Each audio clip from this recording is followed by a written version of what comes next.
Welcome to the bird media. నేను మీ పవన్ కృష్ణమూర్తి.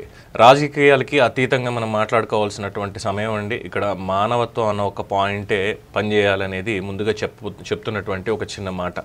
ఎందుకంటే వర్షాలు అతి భారీగా పడుతున్నాయి. ఏదో మామూలుగా మాన్సూన్ వచ్చింది అంటే వర్షాకాలం వచ్చిందంటే సీజనల్గా మనకు పడేటువంటి వర్షాలు ఇవే. గోదావరికి కృష్ణానదికి వరదలు వస్తాయి, ఉపనదులకు వరదలు వస్తాయి. అయితే హైదరాబాద్లోనూ లేదంటే ఇతరత్ర ఉన్నటువంటి కొన్ని ఏరియాల్లో వర్షం పడితే చిన్న చిన్న వాగులు పొంగుతాయి. అలాగే మనకేమో రోడ్ల మీదకి నీళ్ళు వస్తాయి. ఇక్కడ వరకే మనం ఆగిపోతాం. కానీ ఈసారి పడుతున్నటువంటి వర్షాలకి జల విలయం ఏ విధంగా ఉందనేది చూస్తే నిజంగా మనసు తరుక్కుపోతుంది. సో ఇటువంటి సమయంలోనే ఇక్కడ మానవత్వం అనేటువంటిది మాత్రం పెద్దపీట ఖచ్చితంగా ఉండాల్సిందే.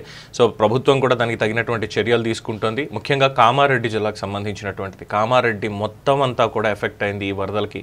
ఎందుకంటే అక్కడ ఉన్నటువంటి ఆ వీడియోస్ కానీ ఆ డ్రోన్ షాట్స్ ఇవన్నీ కూడా చూస్తూ ఉంటే ఇంత స్థాయిలో వర్షం పడిందా. ఎందుకంటే కుండపోత తుఫాను టైంలో మనకు పడుతుంటాయి చూసారా, ఆగకుండా పడుతూనే ఉంటుంది. ఆ రకంగా కుండపోత పడింది. అంటే ఒక సంవత్సర కాలంలో ఎన్ని మిల్లీలీటర్ల వర్షం మాత్రం నమోదవుతుంది అనేది మనకు ఒక మెజర్మెంట్ ఉంటుంది.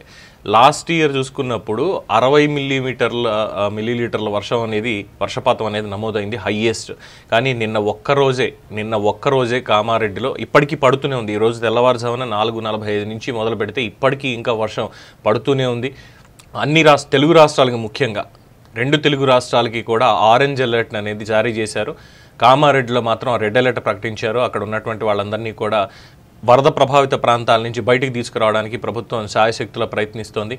అలాగే చాలా చోట్ల అనేక ప్రమాదాలు కూడా చోటు చేసుకున్నాయి. కొంతమంది ఆ వరదలో కొట్టుకుని వెళ్ళిపోవడం కావచ్చు, అలాగే వాహనాలు తెలియకుండా వరద ఇలా వస్తోంది, ఇక్కడ ఈ చెరువు ఇలా కొట్టుకుపోతుంది అనేటువంటిది తెలియకుండా వెళ్ళి ఇబ్బందులు పడినటువంటి వాళ్ళు ఉన్నారు. సో వాళ్ళందరికీ కూడా అక్కడ ఉన్నటువంటి లోకల్స్ ఎవరైతే ఉన్నారో వాళ్ళు సాయం చేస్తున్నారు. అలాగే అధికారులు కూడా ఎక్కడికక్కడ ఎన్డీఆర్ఎఫ్ బృందాలని, ఎస్డీఆర్ఎఫ్ బృందాలని, మిగతా వాళ్ళందరినీ కూడా పంపుతోంది. ముఖ్యమంత్రి రేవంత్ రెడ్డి గారు కావచ్చు, అలాగే మాజీ మంత్రి హరీష్ రావు గారు కావచ్చు, ఈ వరద ప్రభావిత ప్రాంతాల్లో ఏరియల్ సర్వేకి ముఖ్యమంత్రి గారు వెళ్తే మెదక్ జిల్లాలో వర్షాలకు సంబంధించి అక్కడ ఉన్నటువంటి పరిస్థితులని గమనించడానికి, వాటికి ప్రభుత్వానికి సూచనలు చేయడానికి మాజీ మంత్రి హరీష్ రావు గారు కూడా వెళ్ళారు. సో ఇక్కడ మొత్తం అన్ని పార్టీల వాళ్ళని రాజకీయాలు వదిలేసి ప్రతి ఒక్కళ్ళు కూడా గ్రౌండ్ లెవెల్లో దీనికి సంబంధించినటువంటి కార్యాచరణను తలకెత్తుకోవాలి. ప్రతి ఒక్కళ్ళని, కార్యకర్తలను కావచ్చు, సామాన్య ప్రజల్ని కావచ్చు, ఎవరైతే ఇబ్బందులు ఉన్నారో మిగతా వాళ్ళందరినీ కూడా కోఆర్డినేట్ చేసుకుంటూ వాళ్ళందరినీ కూడా కాపాడేటువంటి ప్రయత్నం ఖచ్చితంగా చేయాలి. అలాగే మెడిసిన్స్ కావచ్చు, ఫుడ్ కావచ్చు, ఎవరైతే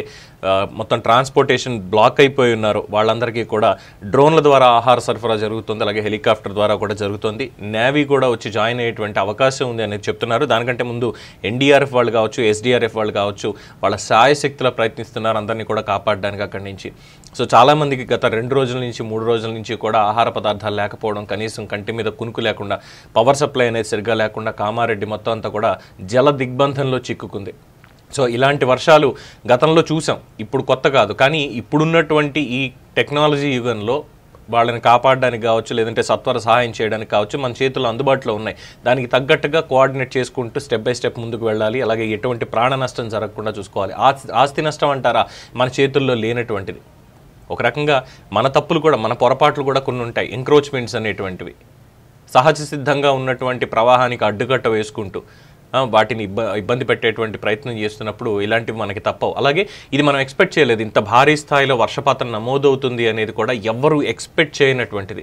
సో దీని మీద అపోహలు కానీ, లేదంటే రాజకీయంగా ఒకళ్ళకొకళ్ళు దీనికి తగ్గట్టుగా మాట్లాడుకోవడాలు, లేదంటే విమర్శలు చేసుకోవడాలు, మీరంటే మీరు అంటూ ఇది చేయడానికి ఇది సమయం కాదు అనేది మాత్రం ఇక్కడ చెప్పదగినటువంటి విషయం. సో ఖచ్చితంగా కామారెడ్డికి కాదు, మొత్తం రాష్ట్రం అంతా కూడా ఎక్కడికక్కడ ఐ రియల్లీ అప్రిషియేట్ యువత చాలామంది స్వచ్ఛందంగా ముందుకొచ్చి ఎక్కడికక్కడ సేవా కార్యక్రమాలు చేస్తున్నారు. ఎక్కడికి ఏం చేయాలి, ఎక్కడికి వెళ్ళాలి అనేది వాళ్ళంతటా వాళ్లే చూసుకుంటూ, ఎన్జిఓలతో ఆర్గనైజ్ చేసుకుంటూ, అలాగే ప్రభుత్వ అధికార యంత్రాంగంతో ఆర్గనైజ్ చేసుకుంటూ చాలా చోట్ల యువత నిజంగానే ముందుకొచ్చి అనేక కార్యక్రమాలు చేపడుతున్నారు. అనేక మందికి మెడిసిన్స్ ఇవ్వడం కావచ్చు, లేదంటే వృద్ధుల్ని, పిల్లల్ని కూడా బయటికి తీసుకొచ్చేటువంటి కార్యక్రమం కావచ్చు, అధికారులతో కలిసి వాళ్ళు చేయడం అనేది రియల్లీ హ్యాట్స్ ఆఫ్. నిజంగా యువతలో ఈ రకమైనటువంటి చైతన్యం ఇదే కావాల్సింది, ఇదే కోరుకోవాల్సింది. సో ప్రతి ఒక్కళ్ళు కూడా దీనికి సంబంధించి తప్పుడు ప్రచారాలు చేసేటువంటి వాళ్ళని మాత్రం తప్పకుండా పక్కన పెట్టండి. అటువంటి అపోహలు కానీ ఇవి నమ్మొద్దు. ఎందుకంటే చాలామంది అదనుగా తీసుకొని చాలా తప్పుడు ప్రచారాలు కూడా చేస్తున్నారు. మొత్తం హైవే మొత్తం కొట్టుకుపోయింది అంటూ కొన్ని చోట్ల 4-5 ఇళ్ళు పూర్తిగా కూలిపోయి జల దిగ్బంధంలో ఉండిపోయి దాని కింద కొన్ని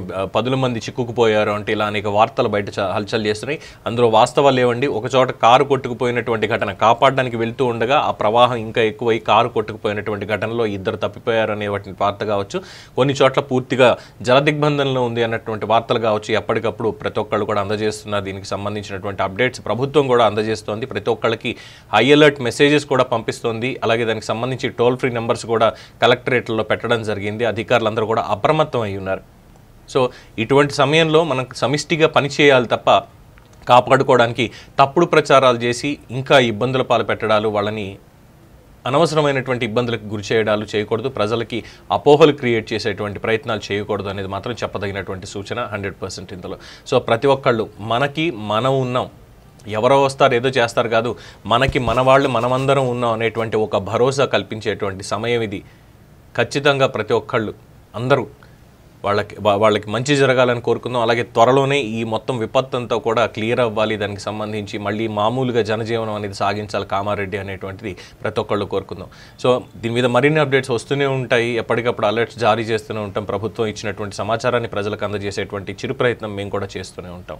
సో ఇది ప్రస్తుతానికి కామారెడ్డికి సంబంధించినటువంటి అలర్ట్. దాదాపుగా ఉన్నటువంటి అప్డేట్స్ అక్కడ కామారెడ్డి సిరిసిల్లకి ఆగిపోయాయి. అలాగే మా లింగంపేట కొట్టాల దగ్గర రోడ్డు దిగిపోయింది. కామారెడ్డి ఎల్లారెడ్డికి కనెక్షన్స్ పోయాయి. అలాగే కామారెడ్డి మున్సిపాలిటీ పరిధిలో ఉన్నటువంటి దేవునిపల్లి కావచ్చు, తర్వాత ఇతరత్ర ఉన్నటువంటివి కావచ్చు, మొత్తం అన్నింటిలో కూడా మునిగిపోయాయి. అలాగే తల్లమడ రైల్వే ట్రాక్ కింద నుంచి ఉధృతంగా నీరు ప్రవహిస్తోంది. రైళ్లు కూడా చాలా వరకు క్లోజ్ చేశారు. ప్రయాణికులు గుర్తించాలి ఇది. అలాగే కాచిగూడ, కాజీపేట, పెద్దపల్లి వైపు వెళ్ళారని నిజామాబాద్ మీదుగా మళ్ళిస్తున్నారు. ఒకవేళ అటు సైడ్ నుంచి వెళ్ళేటువంటి అవకాశం ఉన్న వాళ్ళు అటు సైడ్ నుంచే వెళ్ళాలి. దయచేసి కామారెడ్డికి వెళ్ళేటువంటి వాళ్ళు ఎవరైనా ఉంటే కనుక ప్రయాణాలు ప్రస్తుతానికైతే ఆపేసుకోండి, కొంచెం పరిస్థితి చేతుల్లోకి వచ్చే వరకు కూడా.